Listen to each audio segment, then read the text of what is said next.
Well done. You achieved your goal. Your goal in life was to pop the battens. So that I could sit more comfortably in the shade. In the shade, yes. Because what's happening at the moment? What's happening at the moment is, well, today, I've lost my hat for one. Where's that gone? Oh, there it is. Today... You probably dropped it an hour ago in the sea and it's still sitting next to us. Today a 43 is forecast from the east-southeast, which will carry us up the coast of North Cornwall to Devon at a great speed. Ah, okay. We'll both be sitting on those racks there, and we will have the wind in our faces, the sea in our hair. Yeah. Or the other way round. Yeah. And we will go bounding towards Barnstaple. Yeah. In a very expected way. Yeah, that's... With great expectation. With great expectation, yes. That's what the weather forecast said.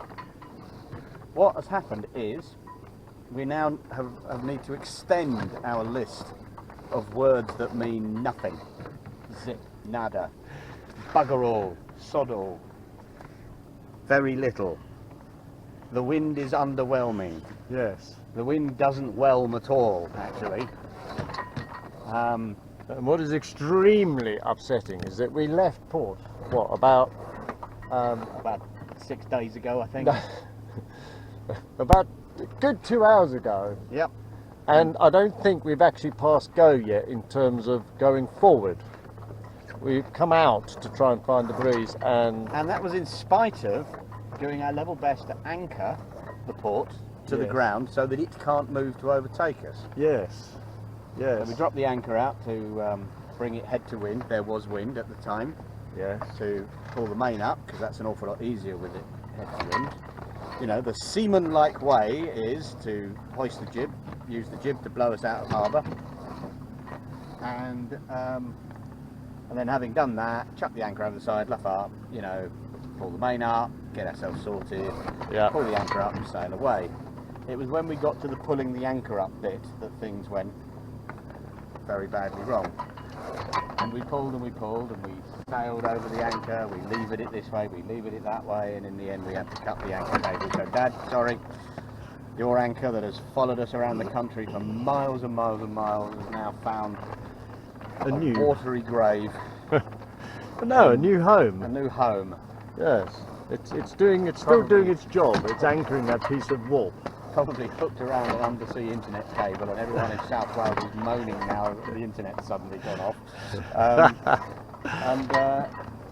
Yeah, we just had to abandon it completely. So we're sailing without an anchor at the moment, which means another bloody expense when we get to wherever we get to. Yes. If ever we get there, because we have no option for anchoring off anywhere tonight. If we stop, we have to go onto the beach and pull the boat up on the beach. But there we go, we'll do what we can with what we've got, and at the moment that's very little with not a lot.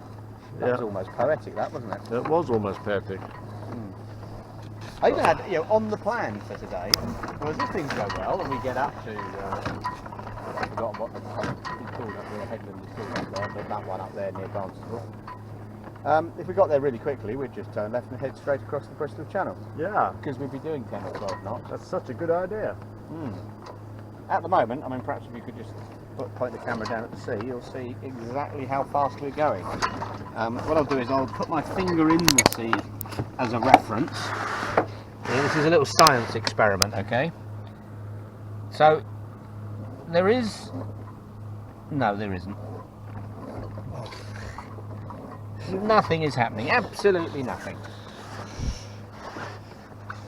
So, is it lunchtime yet? It's 10:30. It's 10:30. I've got to wait 2 hours for lunch. Well, no, an hour and a half. Yes. Did we give a score for? Did we do an online score or an on-video score? I think Port Isaac suffers in the way that most Cornish ports seem to suffer, which is there is a small population of Cornish fishing types who don't like tourists of any kind being there. Yes, and I don't blame them, to be honest. I'm not entirely sure I blame them, yeah.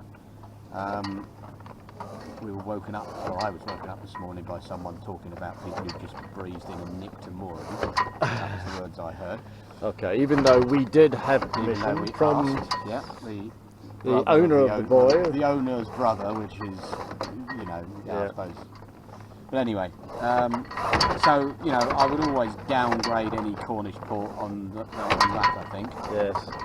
If it's a fishing port of any kind. And to be fair, Port Isaac's not down as a yachting stopover, you know. Not that kind of port. But in every other respect, it was quite nice, wasn't it? Yes. The pub was nice. It was not overly crowded. Not at all, not at all. Only one crowd of quite drunk people on the beach. And we already knew our way round. Yeah, that's it. Yeah, even though we'd never been there before. It was as if we knew it well. Yes. Okay. So I'm going to give it a...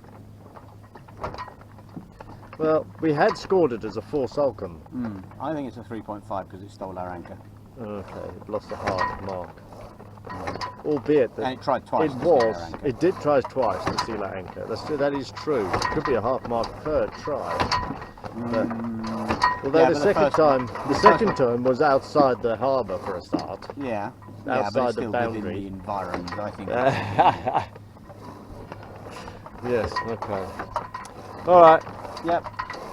We are giving up. Sleep, I think, and wake up when. Wait until something happens. When we hear a ripple of water on the hulls. Okay. Out. Back to the studio.